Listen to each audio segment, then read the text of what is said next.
Nick here. Before we get to the show, I wanted to briefly touch on everything happening in the real world right now. To be honest, Brandon and I, we did strongly consider delaying this and other new episodes, at least for a week, as some form of acknowledgement that things in America are just not okay at the moment. Ultimately, after consulting with a few of our listeners, we decided we will move forward in posting new episodes every Wednesday per usual. Our hope is that this silly little podcast can distract you from the news, if only for an hour per week. Although our podcast is very lighthearted in nature, there's nothing light about what's going on right outside your window and mine. Both Brandon and myself firmly stand with the black community. What happened to George Floyd and countless others over recent years is truly unacceptable. We hope you will join us in donating to the cause, be it Black Lives Matter, the ACLU, or any of the many other organizations doing critical work right now in the face of racism. Lastly, we'd like to thank our podcast network, Blue Wire, for donating $5,000 this week in support of ending racism. In closing, we hope you will stay safe, do your research, and if you're able, please donate. We sincerely appreciate you listening. Now let's get to the show.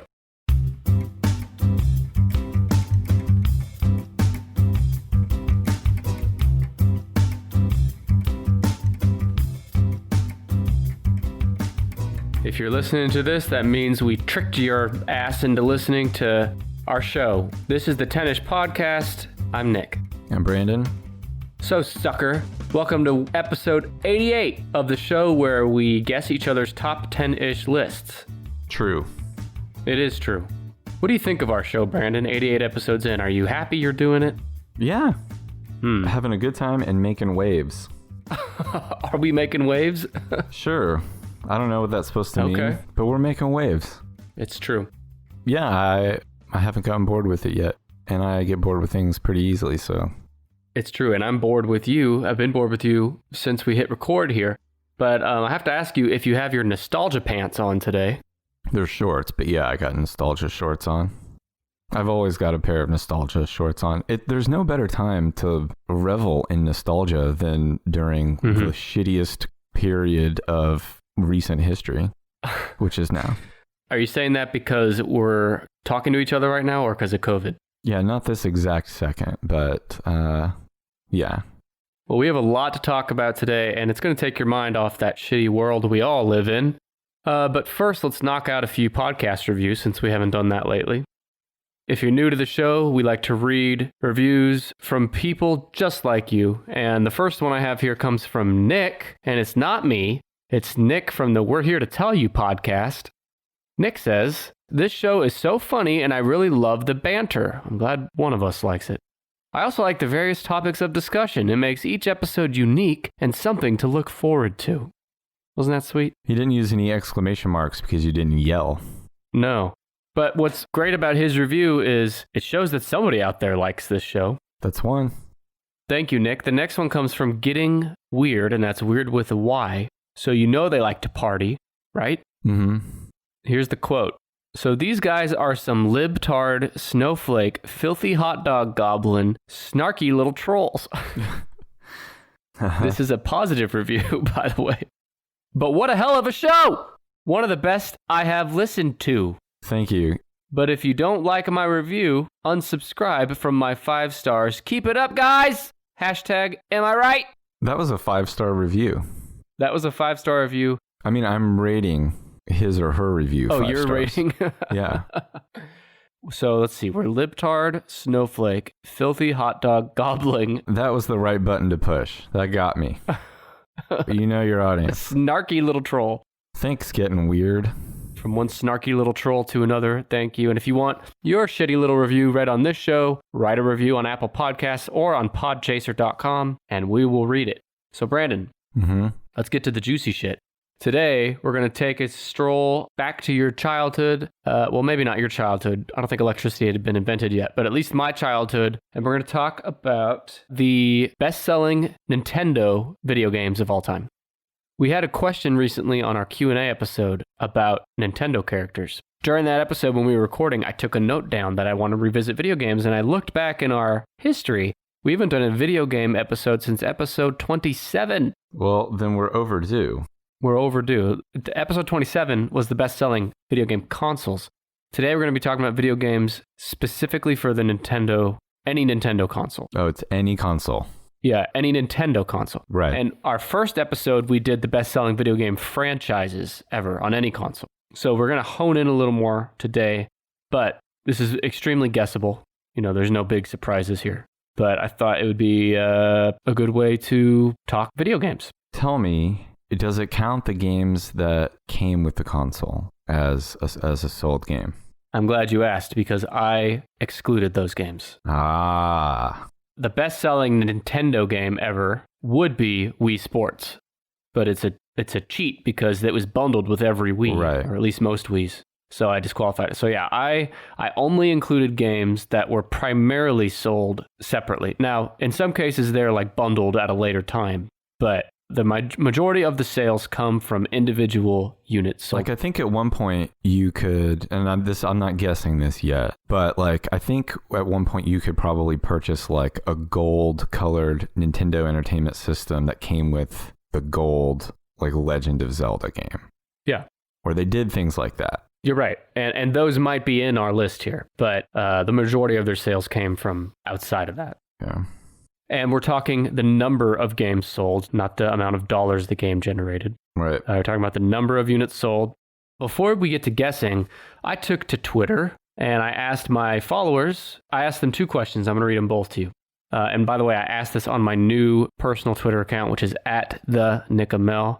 If you followed me before, you're going to have to follow me again. It's a long story, not going to get into it, but you can follow me @TheNickEmel. And I asked, what Nintendo console do you most associate with your childhood? And I thought this was an interesting study of basically age group. I thought we'd see a lot more recent shit, but I would guess about 90% of the answers were the original NES. Yeah, that was the one I was going to say.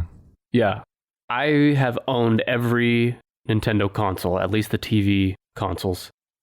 And the Nintendo Entertainment System, I definitely owned it as a kid, played it as a kid. However, the Nintendo console that I most recall spending a ton of time on is the Nintendo 64. That's the one I actually remember spending a ton of time, like in high school. There were more games that you could play for longer, like Super Mario 64 and GoldenEye. And I think I might have mentioned before, not a great movie, maybe even not a great game, but I really loved Star Wars Episode 1 Pod Racer. It was just a racing game. I remember that. I played it. Nintendo 64 had a ton of great games that you could get a lot of play out of. And because Nintendo 64 would accommodate up to 4 players at the same time, that was one of the first party consoles. Yeah. When we were in like high school and college, you could play GoldenEye or do you remember the game NFL Blitz? Oh, yeah. Those were, and Mario Kart 64. Mario Party as well, the first Mario Party, which I contend the first one is still the best, came out on the N64. But let me read you a few comments from people on Twitter. Overlord Dan @Dan_TMC said, the original NES for sure. Lots of blowing on and licking cartridges.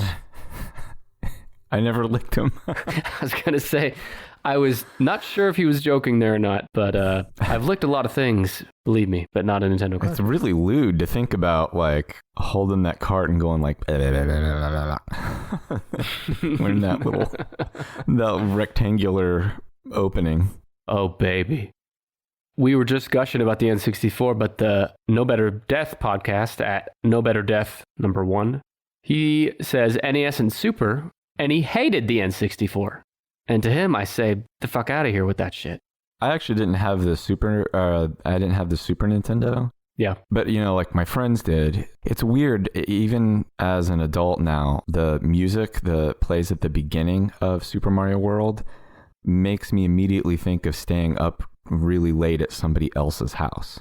Mm-hmm. Makes me think of sleepovers. So when I play Super Mario Brothers Deluxe on the Nintendo Switch now, and that music comes on, it makes me feel like I'm 12 and I just stayed up late to watch Beavis and Butthead and then play Super Mario World. Do you mean Beavis and Butthead like the original sitcom, not the like 90s movie? Oh, Beavis and Butthead. I was thinking of Leave It to Beaver. Beavis and Butthead. I got you. Okay.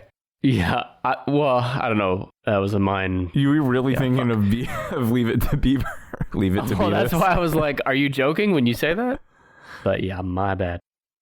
Okay, this is from the Suck My Fanfic podcast. God damn. They said the Wii. The Wii. Can you believe the fucking Wii? I mean, I like the Wii fine, but that shit's only like 12, 13 years old. He said, I obsessed over that thing for so long, and when I finally got it, you couldn't pull it away from me until my 30 minutes was up, and it was my brother's turn. Oh. Did you have a similar experience growing up? Yeah, my brother and I would ride our bikes down to a video store and rent a Nintendo game and ride our bikes back. I remember we would race each other back because then was a race to see who could get and start playing it first. Fucking idiots. But I usually let my brother play first and I would read. Remember you used to have to read the little book that came with it. So You told me this. And Brandon's the older brother. Yeah, I'm the older brother. So he would play and he wouldn't know what to do. And I'd read the book and then I'd make him look like a fool when I took over. Playing Nintendo with my brother is where I learned to take a punch. From your brother? Yeah, it always devolved into a throwdown. See, I can't relate to that at all because I'm the youngest of 3 kids and they're both girls. I have 2 sisters who did not give a shit about video games. I never had to fight with anyone about video games in my house. You just fought yourself. Yeah, I'd fight you though now. You might get a punch from me. But you mentioned going to the video store to rent video games. That is something lost on today's generation because that was such a huge, crucial part of my childhood. And I remember I used to rent games kind of off the beaten path. I remember playing a game on the Super Nintendo where it was like Shaq, like Shaquille O'Neal, and he was racing through like dungeons and shit, but dribbling a ball the whole time, and the ball was his weapon. Shit like that. Yeah, we had a game on Sega Genesis called Charles Barkley's Shut Up and Jam. A real 90s name for a game. If you threw the ball and you missed the pass, if the ball just kind of bounced off into the opposite end of the court, a recording of Charles Barkley would say, "Go get the damn ball." And and we thought that was amazing.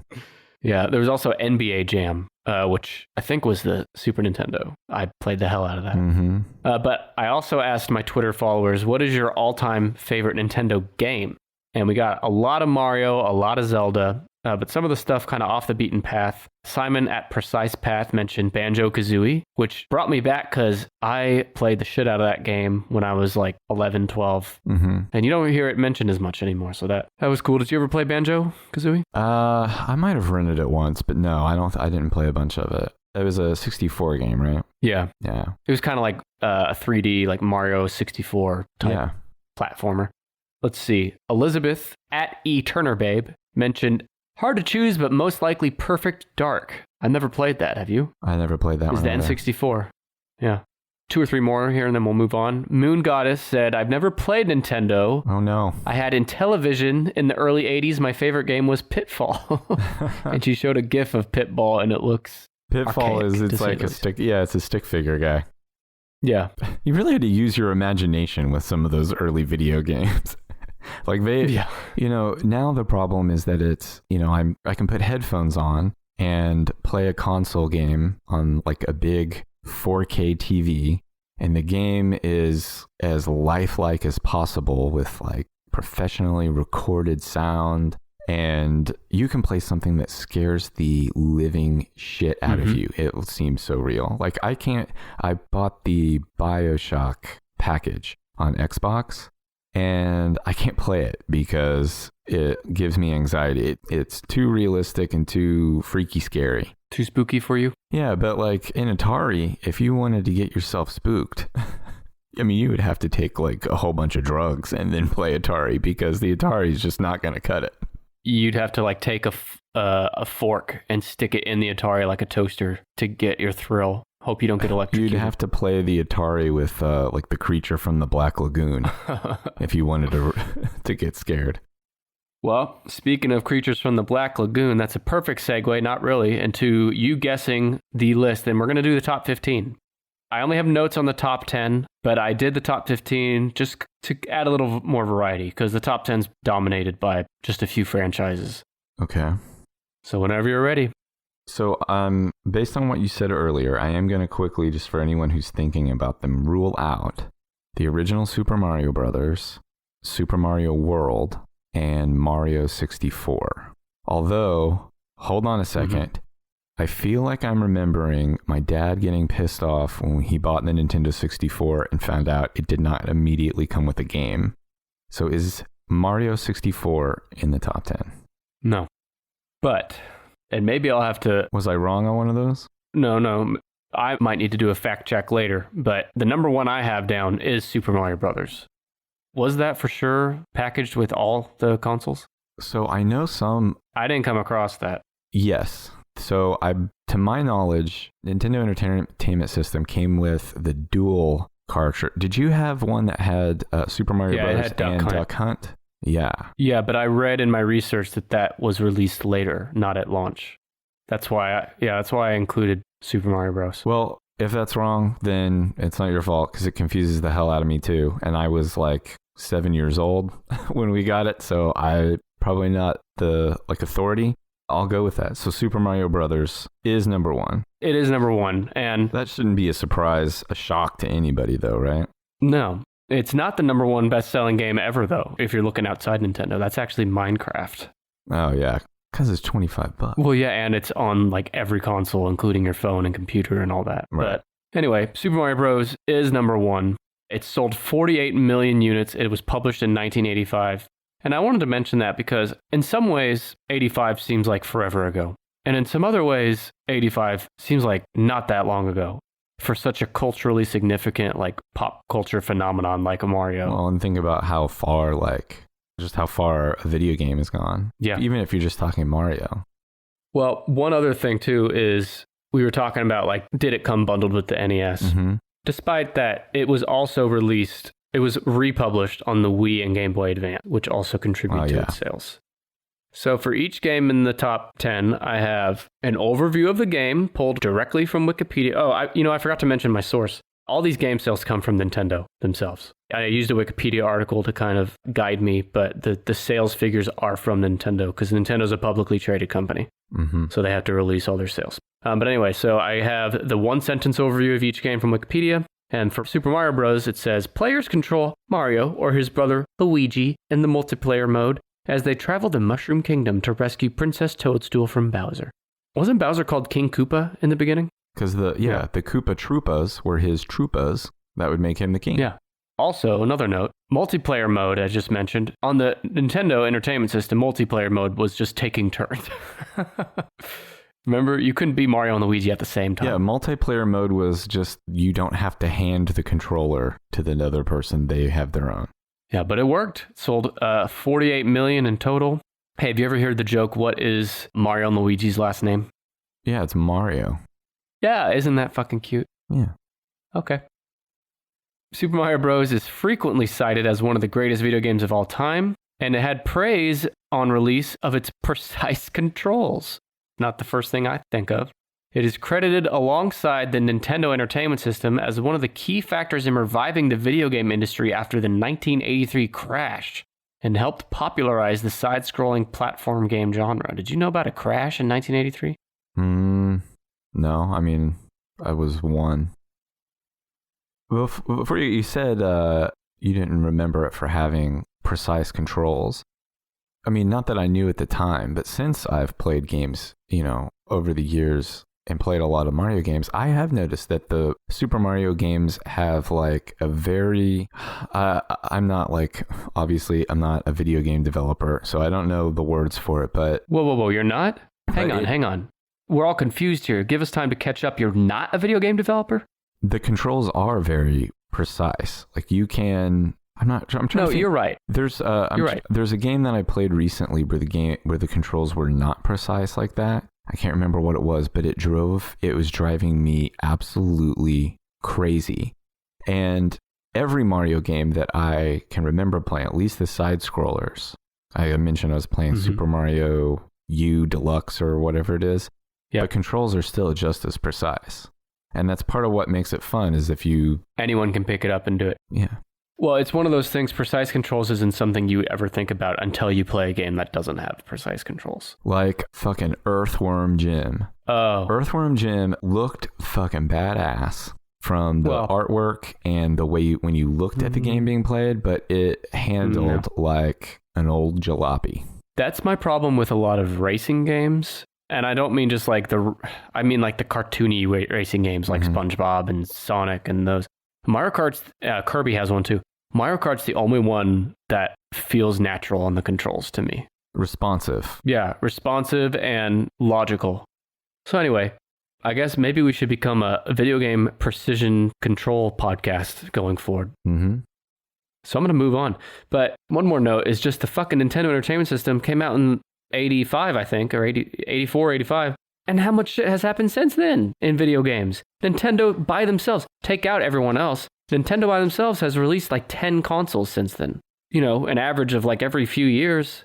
I don't know, just how long does it go on? You know, is Nintendo making consoles for the next 100 years? Yes, I don't know. Until they like become like implants. Until you can become a Nintendo cyborg, they're going to keep doing it. I would love that. 2 more quick notes on this game. You mentioned the music earlier, and I have a note about that. The Nintendo sound designer, Koji Kondo, wrote the 6-track score for Super Mario Bros. As well as all the game's sound effects.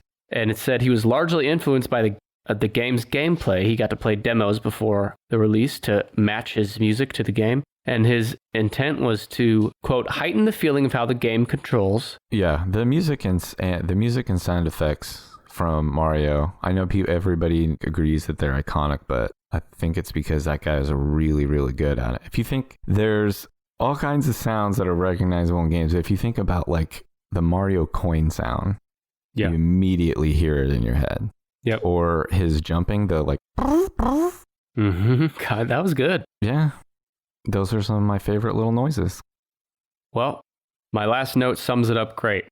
All Game, it's a game review site, gave the game 5 stars and stated, the sense of excitement, wonder, and most of all enjoyment felt upon first playing this masterpiece of video game can't barely be put into words. And while its sequels have far surpassed it in terms of length, graphics, sound, and other aspects, Super Mario Bros., like any classic, whether of a cinematic or musical nature, has withstood the test of time, continuing to be fun and playable, and that any gamer needs to play this game at least once, if not simply for a history lesson.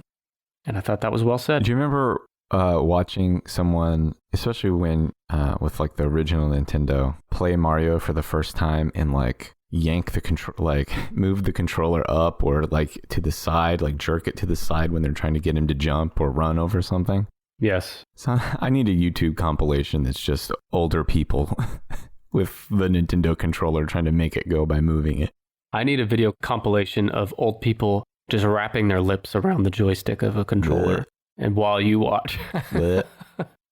Brandon loves old people lips. All right, give me another guess. How about GoldenEye? No, that's a good guess. Not in the top.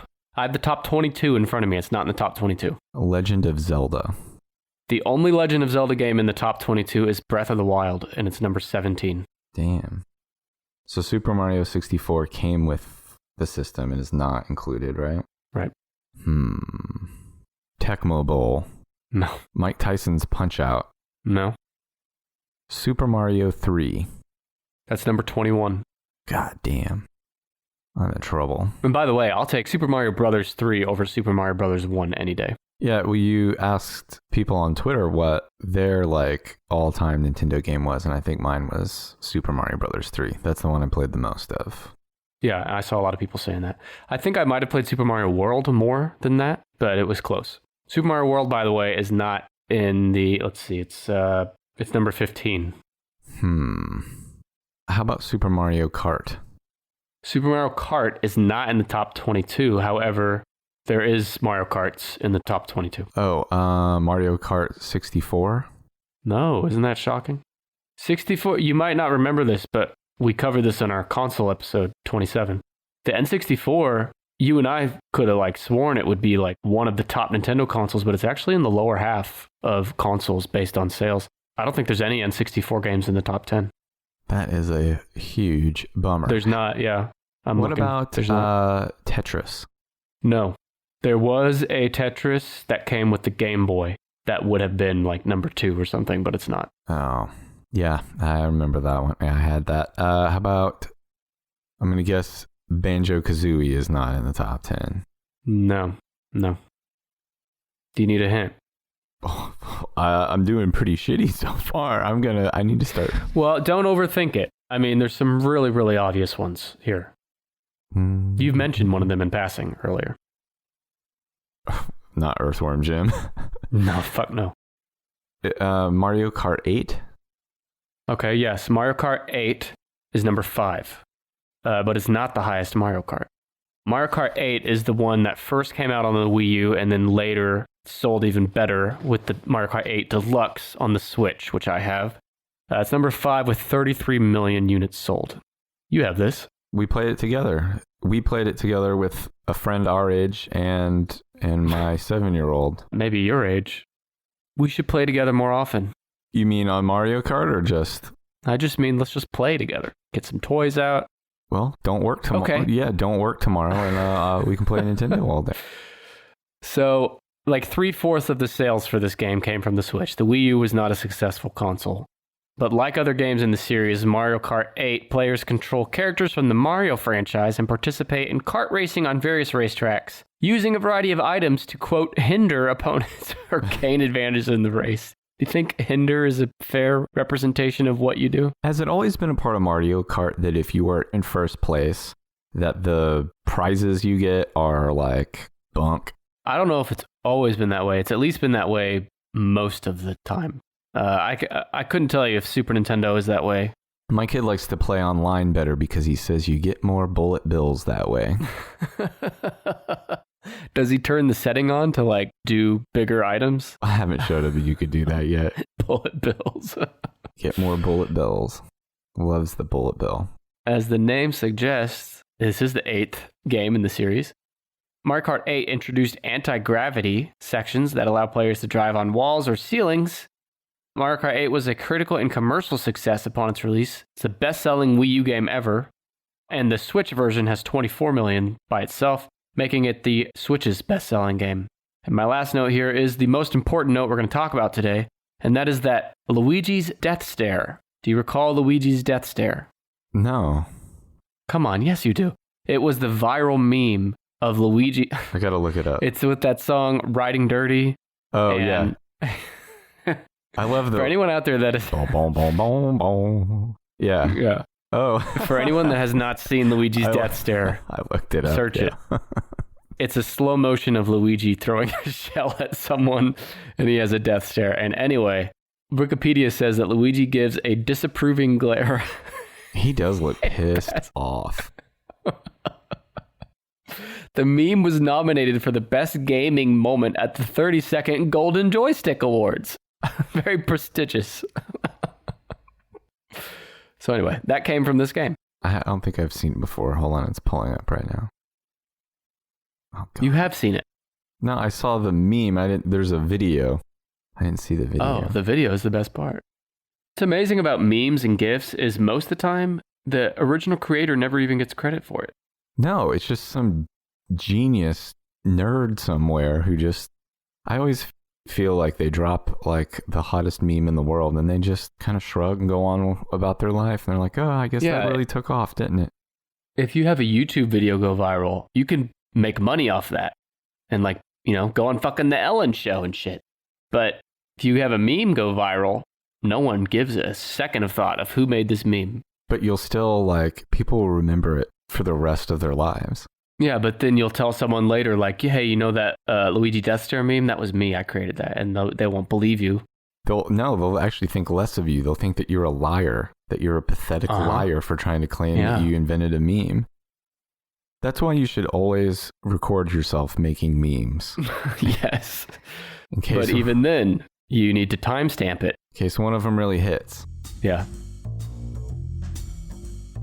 You have to pause for a moment here and talk about your needs. We know what your needs are. You need action. It's been 9 weeks of quarantine and you're jonesing for it. Don't worry, there's no shortage of action for you to get in on at our exclusive partner, BetOnline. NASCAR is back if you want to get in on that action. If you don't, BetOnline has hundreds of other games, events, and sports to get your action on. You can still bet on simulated NFL, NBA, and UFC events 24/7, or you can get your action by participating in a $10,000 Madden Bracket Challenge. It's a March Madness-style NFL simulation tournament you can enter for free. That's free action. And live right now on BetOnline's YouTube channel, you can find exclusive interview with ex-Chicago Bulls Ron Harper, Horace Grant, Bill Cartwright, and Craig Hodges as they discuss the Michael Jordan documentary on what they're calling the final dance. That's some hot action too. Visit betonline.ag to get your action and use promo code BLUEWIRE, all one word, BLUEWIRE, to receive your new welcome bonus and check out all the what? Action. BetOnline, your online wagering solution for action.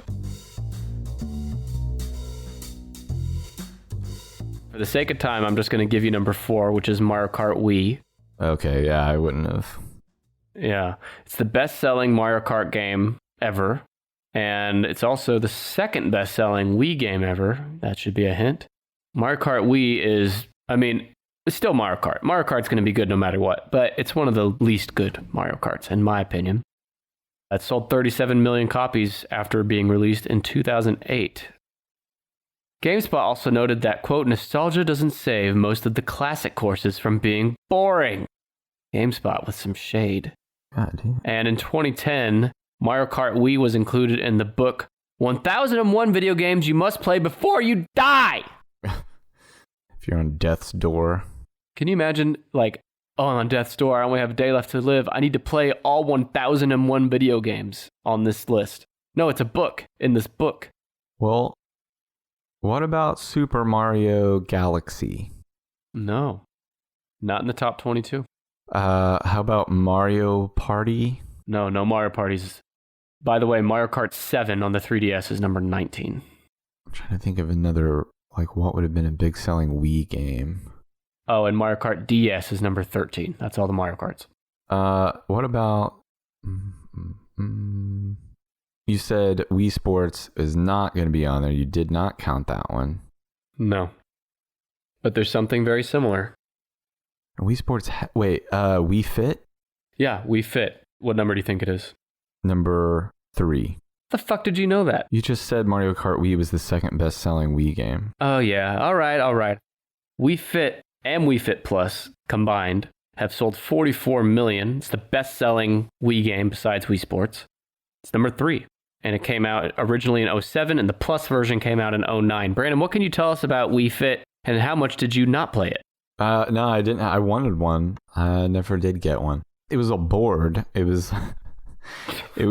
Wow. It's kind of sad. It's a board, a white board that goes on the floor, but it Well, it came with a disc you put in. Yeah, but it could tell how you were standing or moving, and you could do yoga and balance games. I know there was balance games and stuff on there. Well, yeah, and you could get fit. Could you though? There's some controversy around Wii Fit. I have a friend who lost a bunch of weight, and he attributed it partially to enjoying the Wii Fit. Was he being sponsored by Nintendo? Did he have a big Nintendo logo tattooed on his forehead when he said it? He has Mario's mustache tattooed on his face. Oh, got a tattoo of that. Okay, well, like you said, the game uses a board. It's a device that tracks the user's center of balance. It's not a balance board. Mm-hmm. The game features yoga, strength training, aerobics, and balance games. The creator described the game as a way to help families exercise together. And I don't know about you, but I don't want to fucking exercise with my family. I don't even want to see them. I want to pretend they're not here in the house with me most of the time. Didn't have the Wii Fit, but when I was a kid, I had the Power Pad. Do you remember that? The fuck is a Power Pad? Holy shit. You need to look up the Power Pad right now. Is it Nintendo? Yes. It was this big plastic thing that you rolled out on the floor and plugged into the controller spot. And Holy you shit. would run on the spot, on the buttons, and jump and stuff. Yeah. It's basically like the Dance Dance Revolution board. Think that, but an 80s version of it. Yeah, and an 80s Nintendo version. I just remembered it was my grandpa that had a Nintendo that came with Super Mario and Duck Hunt. My Nintendo that I got with my brother came with Super Mario, Duck Hunt, and this track game or Olympics game. And that is what you could use. That's what you would play when you played the Power Pad. And I haven't told anybody about this in a long time. I just remembered it. So I remember sometimes my mom would go to the grocery store or something, and we're like, okay, she's gone. Let's get out the Power Pad and really really go for it. You're supposed to take off your shoes, you didn't want to. Oh, baby. You didn't want to tear up the pad, but you'd start running, and then you're like, well, I gotta take off my socks because my feet are slipping around. So before you know it, you're naked. Well, it gets hot. You're doing a lot of running and jumping as fast as you can, and my mom would always come in, and we're always in our underwear, running on the power pad as fast as we could. And I finally figured out that if you wanted to make your track star on the game run like a bat out of hell, you would just kneel on the ground and use your fists to like to hit it instead. To cheat. Why am I not surprised that you're cheating? By the way, why would anyone want to run like a bat out of hell? Because wouldn't a bat out of hell running be pretty slow? He needs to fly out of there. Yeah, he would have to run on his little hand wing claw things. Yeah. That's something to strive for in cute-wise, but not speed-wise. Let me tell you more about this game. So Wii Fit has been used for, physiotherapy rehabilitation and has been adopted by various health clubs around the world. There was a time where Wii Fit was like in every hospital and nursing home. It's been used in nursing homes to improve posture in the elderly. The game has received generally positive reviews despite criticism over the lack of intensity in some of its workout activities. Okay, what a fucking well, you made this thing out of nothing that you can exercise with your video game with, but it's not that strenuous. With your family, it's supposed to be with your family. A real workout. Yeah, well, fucking horse shit. That wasn't good enough for the Journal of Physical Activity and Health, who did a study and found that the aerobics portion of Wii Fit was not sufficient to maintain a heart rate of the recommended intensity for maintaining cardiorespiratory fitness. Another study published by Tokyo's National Institute of Health and Nutrition concluded that only 33% of the exercises qualified as medium intensity, the rest is low, and no exercise qualified as high intensity. What do you have to say to that, Brandon? Fucking lay off. You guys gotta chill out.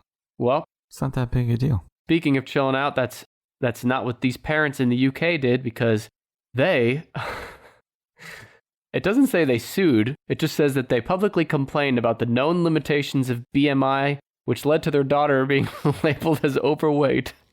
That made their daughter overweight? That because her Wii Fit didn't work her out hard enough? No, it said that the BMI, when it measured her daughter's BMI to set you up in the beginning, set your profile, that it labeled her as overweight and it hurt her feelings. Well, Nintendo apologized. I mean, that's it. That's the note. And that's what I would have, as the CEO of Nintendo, I would have said, well, just issue a hollow apology that we don't mean. Exactly. Yeah, you'd be a great PR manager at Nintendo. Yeah. You wouldn't. Hey, how about Metroid? No. Nah. What about Nintendogs? I'm shocked that you said that. Are you looking at a list? No, I just remember. Okay, so I once did. I thought I was going to earn some extra Christmas money one year. This is right after I got married. And when my friend was the manager of a GameStop. And I was like, oh, I'll go work there. I had a full-time job. I was out of college, but I was like, I'll work there evenings and weekends and I'll get some extra money for Christmas. Not fucking worth the trouble.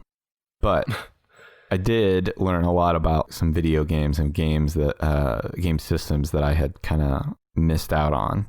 And the DS and 3DS games were kind of a mystery to me. There were these tiny little games and they were all weird. They were all mostly animal games or Pokemon games. I couldn't figure out what the hell they were about. But this one, I remember always wanting to play. I just what the fuck is this about anyway? It was called Nintendogs. Nintendogs? Yeah. Yeah, well, it's number 12. Ah, yes. 24 million units sold. Did you ever play it? My wife, she had a Nintendo DS from when we were 15 or 16 or something. Yeah. And she just rediscovered it, hadn't played it in 10 years or something, and we gave it to our 5-year-old to play. I was going to say, she's probably loving that. I walked in the room one day and there was a game that looked like Nintendogs on the screen. Uh-huh. So I might have it in this house. You may have a Nintendo. I might need to play it. Okay.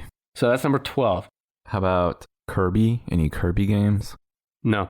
Let me go through a bunch of big name games that are not in the top 22. Okay. Kirby is not. Donkey Kong. Sonic. Now, don't forget, Sonic is a Sega property, but it does have Nintendo games. Mm-hmm. No Mario Party. No Tetris. No Minecraft, despite Minecraft being number 1 among all consoles. No Zelda, other than number 17, Breath of the Wild. No Star Fox. No Pac-Man. No Mario Sports spin-offs like Mario Golf or Mario Tennis. Mm-hmm. No Guitar Hero. No Kirby. No Mega Man. No Animal Crossing. No 007 or 007 GoldenEye. And in fact, there's 0 sports games. Oh, I was just about to ask Unless if you there count was Mario even Kart. like one Madden game. No. If this was like a PlayStation list, I'm sure it would be. You said Super Mario Odyssey was not on the list? No. There's, I think the only Switch game we already covered, which is the Mario Kart 8 Deluxe. What about Animal Crossing? No, I just said that. Not in the top. It's not on the list. But you should get the new Animal Crossing on the Switch because it's cute as shit. I'm at a loss. What about Super Mario, the 3D one that came out for like the Wii or the Wii U? No, but I'm going to give you one for free, which is the new Super Mario Brothers Wii. Oh. You said you had the Wii U like deluxe version, right? Yeah. On the Switch. I didn't realize that was the same This is the thing. one that was on the Wii, and it's number 7. It was good. Did you play this one on the Wii? Or do you mean the Switch one? I just played it on the Switch. Like I am playing it now. Well, the original Wii version came out in 2009. It sold 30 million units. And like other side-scrolling Super Mario games, the player controls Mario as he travels 8 worlds and fights Bowser henchmen, blah, blah, blah. But this was the first side-scrolling Mario game where up to 4 players could play at the same time in cooperative and competitive multiplayer modes, taking control of Mario as well as Luigi and one of 2 multicolored Toads. We haven't tried playing at the same time over here. I don't think my kid's ready yet for the full treatment. We did play... I think we talked before when we talked about video games. There was a game for Nintendo Entertainment System, Chip and Dale's Rescue Rangers. Yes. You could play as Chip and Dale at the same time. The thing was that you could pick up blocks or rocks or whatever, you throw them at the bad guys. You can also pick up your friend and throw them. Or your brother. And that's how I learned to take a punch. My kid and I played Chip and Dale's Rescue Rangers together, and... Did you throw his ass off the cliff and whatever? He saw a new side of his father that would pick him up and throw him into an enemy if need be. Well, you can do that same thing in the new Super Mario Brothers Wii. That's it. I'm going to pick him up and throw him. Yeah. What good is having a kid if you can't pick him up in a video game and throw him off a cliff? Did you say Super Smash Brothers was not in the top 10? So no Super Smash Brothers. I want to read one note, though, from the Super Mario Brothers Wii, which is that the video game nerds listening to me are going to crucify me, but Shigeru Miyamoto, he's the president of Nintendo's game division or something. Mm-hmm. Anyway, I think he's the creator of Mario. It said that he held desires to create a Super Mario game with cooperative multiplayer since the series synthesis, so the first game, after failed attempts to integrate it into Super Mario 64 due to hardware limitations. Isn't that interesting that Super Mario 64 was supposed to be multiplayer? He was able to fully explore the concept with the advent of the Wii. I don't think people realize how mind-blowing Mario 64 was just the first time you played it, period. To add 2 players into it actually probably would have made you sick because they didn't really have the camera part quite down yet. You remember you used to have to manually adjust the camera with those little yellow arrow buttons? Uh-huh. The C-pad. Yeah. Yeah, it probably would have made you sick. Let's just knock out the other Mario real quick so we can move on from Mario. Number 6 is New Super Mario Brothers. It was a new take on Super Mario Brothers, but on the DS. 31 million units, published in 2006. And this is the first game that led to the version that we just talked about on the Wii, the one on the Wii U, and the one on the Switch you're playing. All were sequels of this one. But I wanted to read a quote from Wikipedia about the story. This is a direct quote. In the final battle of the game, Bowser Jr. flees once more across a lava chasm to a larger castle, where he throws his father's bones into a cauldron and revives Bowser in his original form. That is badass. They attack Mario in tandem, but Mario drops the pair into the pit below. That's a fiery pit. In the game's final sequence, Mario rescues Peach, who kisses him on the cheek. Over the end credits, Bowser Jr. is seen dragging his unconscious father across the floor. Isn't that dark as shit? Yeah, I like it. I'm glad that made it into the Mario world. That's metal. Throws his father's bones into a cauldron and then revives him like a fucking witch doctor. That's metal. I like it. So yeah, that was number 6. So you just need 2, 8, 9, 10, 11, 14. You said no Paper Mario, right? No Paper Mario. Luigi's Mansion. No. Super Mario Odyssey Switch, I said wasn't in the list, but it's actually number 22. I just realized. Oh. Super Mario Land on the Game Boy is number 20. In fact, let me just go through 22. Start at 22. So 22 Super Mario Odyssey, 21 Super Mario Bros. 3 on the NES, 20 Super Mario Land on Game Boy, 19 is Mario Kart 7 on 3DS, 18 is Super Smash Bros. Ultimate on the Switch, 16 is the most random one of the day, and that's Brain Age on the DS. Isn't that crazy? Oh, is that like a learning game thing? Yeah, well, it's like a brain exercises game. Yeah, it's number 50. It's number 16. So I'm going to tell you, you need, I'll just spoil and say all but one of the games you have left to guess are from the same franchise. It's got to be, I just realized, all those little DS games. Is it Pokemon? It's Pokemon. Let's just fill in some Pokemon blanks here because they're all the same to me. Name one of them. They have colors, right? Like there's like ruby or diamond. Oh, this is cute. There was a diamond or platinum or something one. I know that there's one out recently that has a color on it. Mm-hmm. That's all I know about it. What do the colors mean? Moon and sun. Those are not colors, though. Well, those are the other ones that they got. I don't know. The most recent ones were Sword and Shield. Okay. And before that was X and Y. But you're right. They started as colors. In fact, number 2 is the first ones. Pokemon Red/Green/Blue/Yellow. Wait, is that the same game? No, it's 4 different games. Oh. But that's what I was about to say. There are 4 variations of the same game. Because every time Pokemon has a new game, they release at least 2. And they're like mirror games. And they're basically the same game, except there's some exclusive Pokemon. Different little critters in them. Different little Pokebugs in them. The one that kicked it all off in 96 was Pokemon, I think it was Red and Green, and then Blue and Yellow came after, but they're all considered the same like game. Right. 96 with 48 million units sold on the Game Boy. And the player controls the protagonist from an overhead perspective and navigates him throughout the fictional region of Kanto in a quest to master Pokemon battling. What do you get out of winning the Pokemon games? Brandon, you get badges, and then you have to defeat the Elite Four. But why? They are the top 4 Pokemon trainers in the land. I mean... You're just a fucking boomer. I guess so when it comes to Pokemon. But yeah, it all started, the entire multi-billion-dollar franchise of Pokemon started with these games. And the game's release marked basically what I just said, marked the beginning of what would become a multi-billion-dollar franchise, jointly selling over 300 million video game copies. And in 2009, they appeared in the Guinness Book of World Records under best-selling RPG of all time.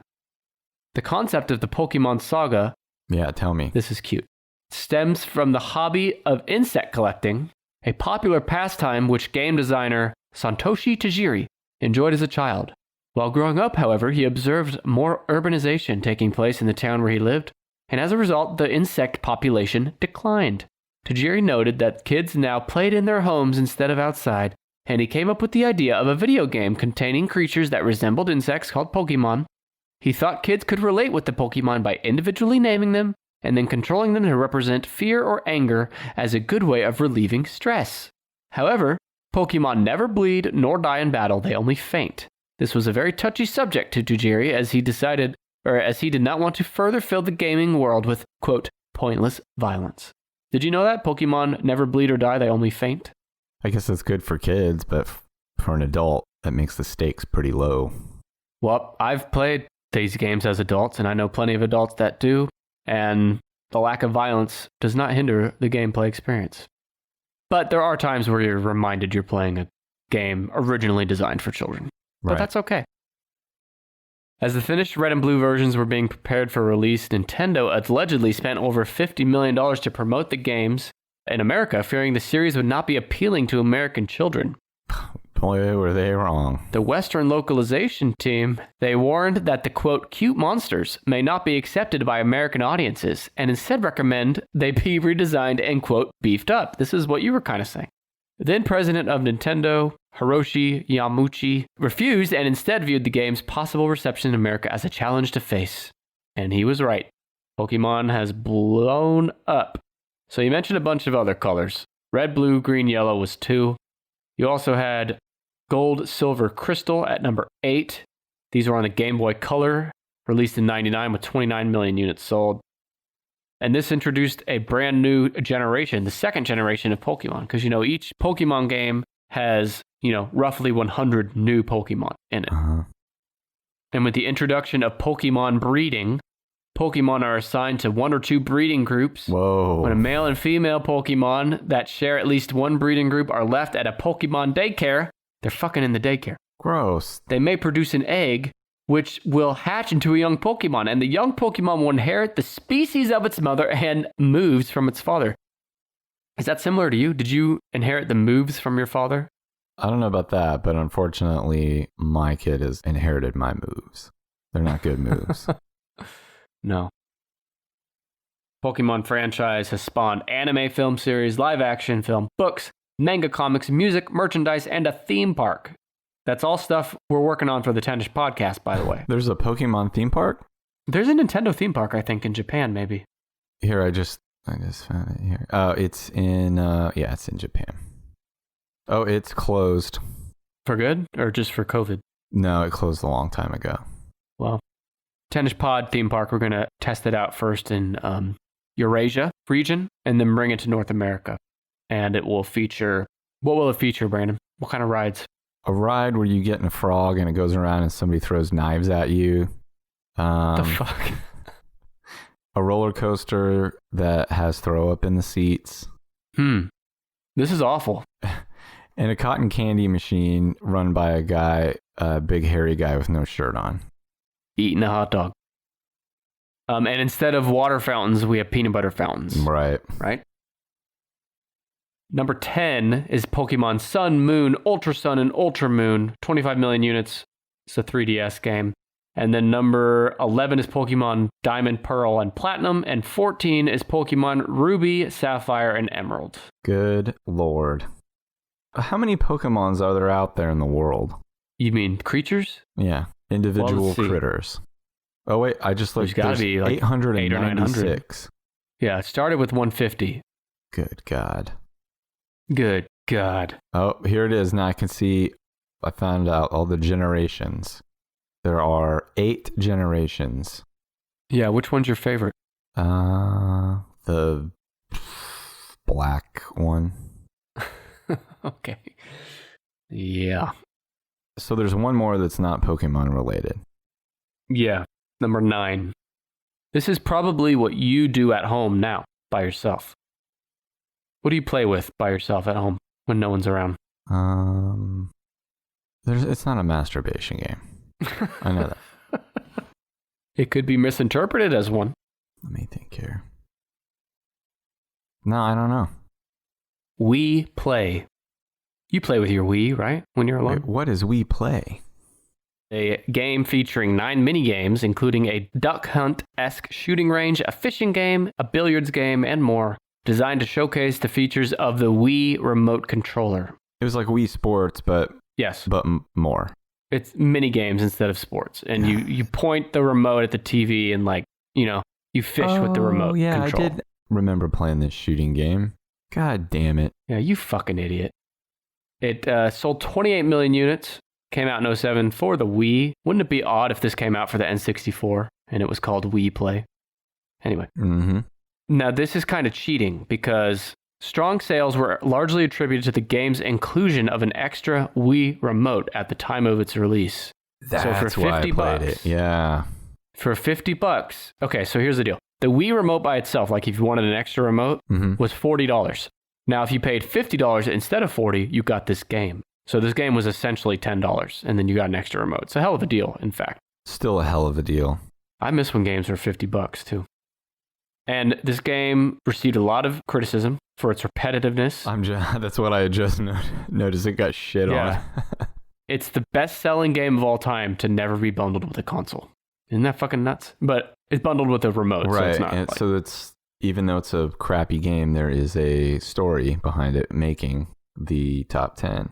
There's a tanks game on there, a mini game. That is pretty hard, and I actually put a lot of hours into that, I'm ashamed to admit.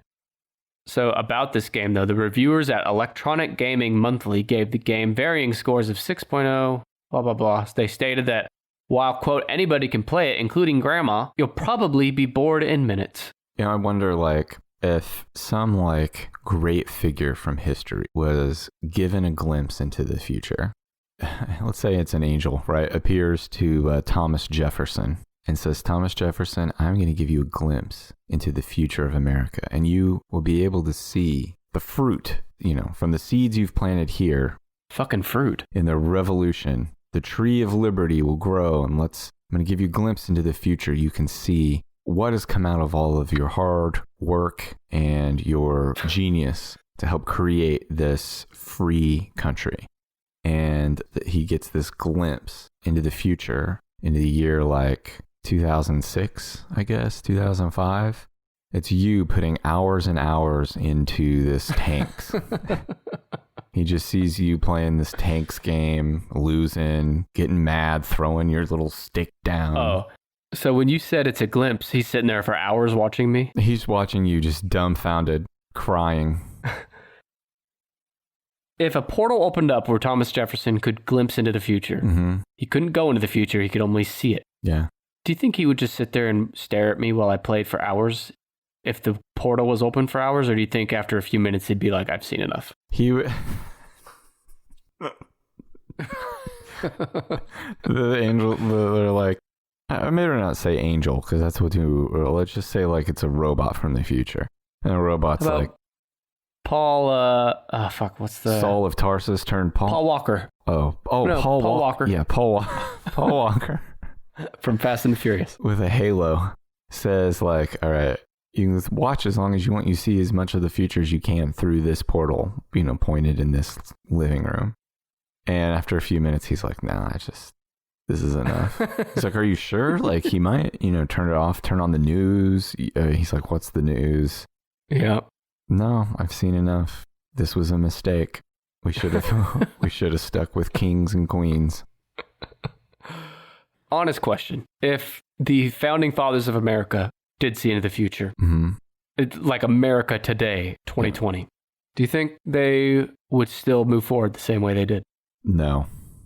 In fact, I think in one of his final speeches as president, George Washington warned against a two-political party system. I think he warned something about that being like very bad. Yes. No, I think they would probably say like, well, there's some other shit we need to write down in here. You guys have gotten off track. No orange men as president. That should have been the First Amendment. Well, I think we can all agree. I nailed this list. Okay. You did not, in fact. No, this was a poor showing. This was really hard. Let me go back through here. Number 15, Super Mario World on the SNES. 14, Pokemon Ruby, Sapphire, Emerald. 13, Mario Kart DS. 12, Nintendogs on the DS. I'll report back next episode on how good or bad that game is. Number 11 is Pokemon Diamond, Pearl, and Platinum for the DS. 10 is Pokemon Sun, Moon, Ultra Sun, and Ultra Moon for the 3DS. Fucking Ultra Sun. That's exactly what we need. Yeah. Number 9 is Wii Play. Number 8 is Pokemon Gold, Silver, and Crystal, which is Game Boy Color. 7 is New Super Mario Bros. Wii. 6 is New Super Mario Bros., which was on the DS. 5, Mario Kart 8 and Mario Kart 8 Deluxe on the Wii U and the Switch. 4, Mario Kart Wii. 3, Wii Fit and Wii Fit Plus. 2, Pokemon Red, Green, Blue, Yellow on Game Boy. And number 1, maybe, Super Mario Bros. On the NES, Wii, and Game Boy Advance. 48 million units sold. The original. I should have had more games for the NES Zapper. Remember the gun? What the fuck is that? Oh, that, yeah. it was called the NES Zapper. Okay, fucking weirdo. Should have had more games for that. Did you notice a trend in the top 10? I mean, this is all new shit except for Super Mario Brothers. 5 out of the top 10 are Wii games. And the only console of all Nintendo's main consoles to not be in the top 22 is my favorite, the GameCube. The best-selling GameCube game had 7 million units sold, which is Super Smash Bros. Melee. 7 million units. Number 22 on our list had 17 million sold. So the best-selling GameCube game was 10 million behind number 22, which is depressing to me. But what I are you totally going to do? missed out on the GameCube. I don't think I ever even played a GameCube. Well, do you have a Wii? No, I don't. Well, I was going to say, because the original Wii, the newer ones don't, but the original Wii's, like the first year or two, you could put GameCube games in them. Ooh. So, yeah. Anyway, you know what else you can put GameCube games in? Your butt. Your fucking brain. Oh. Your brain. God. Your butt and your brain. And that's why I want to tell you about the Your Brain on Facts podcast. It's a weekly half hour of things you never knew you never knew. Topics include the origin of the Vulcan salute, to the concave earthers, to the theft of Canada's strategic maple syrup reserve. All kinds of shit. Listen to this quick promo. Need to satisfy a hungry mind? Every week, Your Brain on Facts brings you science. Why does mint feel cold? History. King Charles II of Spain was so inbred, his family didn't bother educating him. Music. Many hit songs and even entire albums were written for revenge. Technology. The first video game was made on an oscilloscope in 1958. And every other topic under the sun. Look for Your Brain on Facts on your favorite podcast app or at yourbrainonfacts.com. That is the Your Brain on Facts podcast. Brandon, when's the last time your brain was on facts? It's been a while. Show me the brain facts. The show we're doing right here, right now, is supposed to make us smarter. But, I don't know. I think I learned today that I didn't miss out on the Wii Fit. Why don't we end this episode by you telling me, A, your favorite Nintendo console that you've played, and why? And then what are the top 1, 2, or 3-ish games that come to mind when you think of your favorite Nintendo game? My favorite console overall would probably be the original NES. That's the one I spent the most time with. I mentioned Super Mario 3. That's probably the Mario game that I played the most. More than 64? I don't know. I don't know about in like sheer number of hours. In Mario 64, I was like dead set on completing it, getting all 120 stars. And did you get it? Yeah. It was one of the first games where like I had to like go look up, and I don't even remember where I looked it up because I don't remember if, I guess we did have the internet. Remember Game Shark? Maybe I looked it up in Game Shark. Yeah, I had to look up where to find some of the final stars because they were not easy to find. Maybe you looked in that same portal Thomas Jefferson did to look at the internet later. I saw Thomas Jefferson whacking off. Oh, God. But more recently, I would say Breath of the Wild was a lot of fun. Yeah. And my kid watched me play it. He had a lot of fun watching me play it. And we're both really pumped for the sequel whenever that's supposed to come out. Will this stupid virus bullshit slow that game down? It's like it's slowing everything else down. I'm sure it will. I haven't heard anything about it. I'm sure it's delayed. God damn it. Hey, virus, if you're out there listening, go fuck yourself. Yeah. We're sick of your shit. By the way, you said you didn't really play GameCube. My favorite, like, Super Mario game is on the GameCube, Mario Sunshine. I've never even heard of that. Sequel to Mario 64. You should play it. So my favorite console, I already said, it's probably the GameCube. Now, N64 is the one that I logged the most hours in as a kid. But GameCube had my favorite games because Mario Kart Double Dash was my favorite Mario Kart for a long time. I think the one on the Switch now is probably the best. But Paper Mario 1000 Year Door is my all-time favorite game. It's on the GameCube. He had Pikmin on there, some really good Mario parties. And I think the Switch is turning out to be, all in all things considered, one of Nintendo's strongest consoles ever. Yeah, it's kind of hard to beat the travel ability Man, do you have Nintendo's tattoo on your face now? I'm looking at this Super Mario Sunshine, and I'm really bummed that I missed out on this. It's great. Wearing some kind of jetpack. Mm-hmm. Way better graphics than the 64. And it's a little more sandboxy. Yeah, and sandboxy. A little more free roaming. Yeah. Okay, anything else? No, that's it. We did it. We're good. Okay, so next week, we will be back with episode 89. Brandon's going to have that list of Rooski. And in the meantime, fucking rate us, review us. Find us on Patreon. Patreon.com/tennispod. Thanks for listening. Goodbye. Thanks.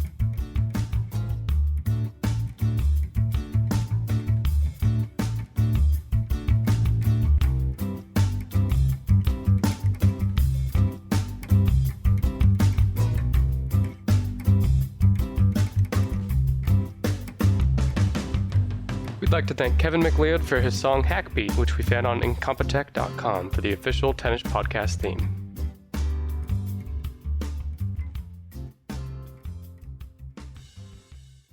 Hey, this is Megan Rapino. And I'm Sue Bird. We've decided to turn our crazy IG live show into a podcast for your listening pleasure. Enjoy the show. A Touch More. New episodes of A Touch More drop Tuesday only on the Blue Wire Podcast Network. Be sure to subscribe to the show on Spotify, Apple, or anywhere else you listen to podcasts.